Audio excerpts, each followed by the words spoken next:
ভারতের দখলে থাকা ২০০ একর জমি ফিরে পাচ্ছে বাংলাদেশ। পদ্মা নদীর ভাঙনে প্রায় ৩ কিলোমিটার সীমানা এলোমেলো হয়ে যায়। পরে সেই জমিগুলোর মালিকানা চলে যায় ভারতের হাতে। এবার বিবাদমান সেই জমি পুনরায় জরিপ করে প্রকৃত মালিকদের ফিরিয়ে দেওয়ার সিদ্ধান্ত হয়েছে। বিজিবি বিএসএফ এর বৈঠকে এই সিদ্ধান্ত হয়। তবে কবে নাগাদ মিলবে এই মালিকানা জানাচ্ছেন এসআই রাজ।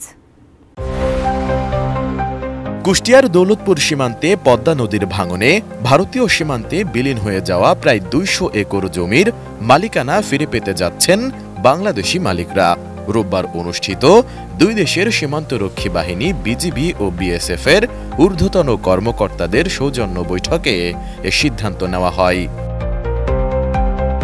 বিজিবির ৪৭ ব্যাটালিয়নের অধিনায়ক লেফটেন্যান্ট কর্নেল মোহাম্মদ মাহবুব মুর্শিদ রহমান বিষয়টি নিশ্চিত করে বলেন, বিবাদমান জমি পুনরায় জরিপ করে প্রকৃত মালিকদের ফিরিয়ে দেওয়ার সিদ্ধান্ত নেওয়া হয়েছে।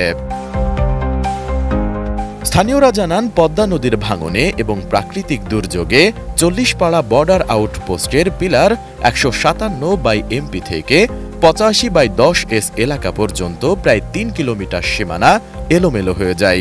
বিবাদমান জমিগুলো ভারত সীমান্তে দৌলতপুর উপজেলার রামকৃষ্ণপুর ইউনিয়নের পদ্মা নদী ঘেঁষা ৪০ পাড়া এলাকায়। ডিজাইন, এলিগেন্স, বিউটি, সেরা পণ্য সবার জন্য জেভিকো।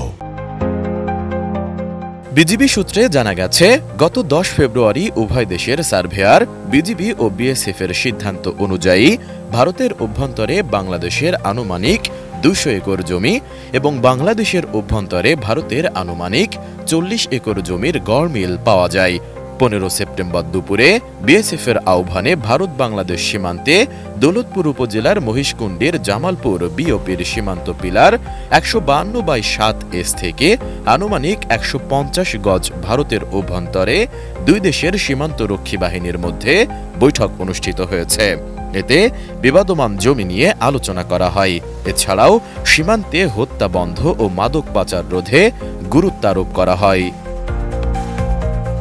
অনুষ্ঠানে বিজিবির পক্ষে কুষ্টিয়ার বিজিবি ৪৭ ব্যাটালিয়নের অধিনায়ক লেফটেন্যান্ট কর্নেল মোহাম্মদ মাহবুব মুর্শিদ রহমান এবং বিএসএফ এর পক্ষে রওশনবাগ ব্যাটালিয়নের কমান্ডেন্ট বিক্রম দেব সিং নেতৃত্ব দেন।